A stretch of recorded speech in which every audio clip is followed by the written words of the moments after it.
Mum, can you please leave the light on? This seems a very strange way to commence a Christmas greeting. Let me share some context. As a young boy, I suffered chronic bronchial asthma. Often asthma attacks would come in the dark of the night. The result? Fear of the dark, panic, and as I recall, a sense of desperation as I struggled to capture the next breath. Mum to the rescue, calming, reassuring, helping, embracing. Mum, can you leave the light on? The passage light was left on, my door pulled to.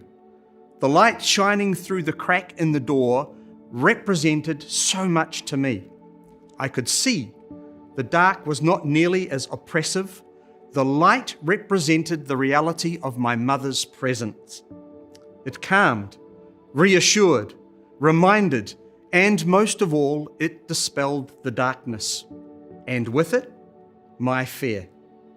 The light has come. Over the centuries, light and dark have been used by cultures and religions to differentiate between good and evil, pure and impure, right and wrong, life and death. Light overcomes the darkness. Good triumphs over evil. Right prevails over wrong. Hope wins over hopelessness. Mum, can you leave the light on? Light and dark is a recurring theme through Scripture from beginning. Scripture commences with the words, "And God said, let there be light."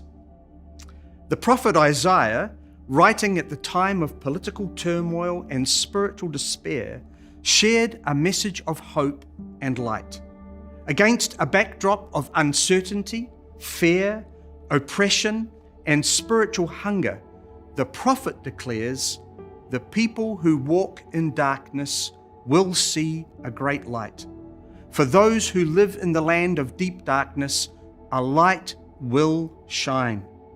For a child is born to us, a son is given to us. The government will rest on his shoulders, and he will be called Wonderful Counselor, Mighty God, Everlasting Father, Prince of Peace. His government and its peace will never end." Light symbolizes the presence of God. The prophecy is fulfilled in the birth of Jesus Christ, God's Son, sent to be the light of the world. He comes to bring the light of God's presence into the darkness of our world. He brings forgiveness, redemption, healing, hope, comfort, courage, and purpose. Life in all its fullness. He reveals the nature, character, and heart of God. He introduces a kingdom that will have no end and invites all of us to step into the light. In John's Gospel, we read, "The light shines in the darkness, and the darkness can never extinguish it." God's light for our world today is the revelation of Himself in the person of Jesus Christ, the light of the world who conquered the darkness of death with a radiant resurrection, vindicating everything He taught about His Father, the kingdom, Himself, and us as being both true and trustworthy.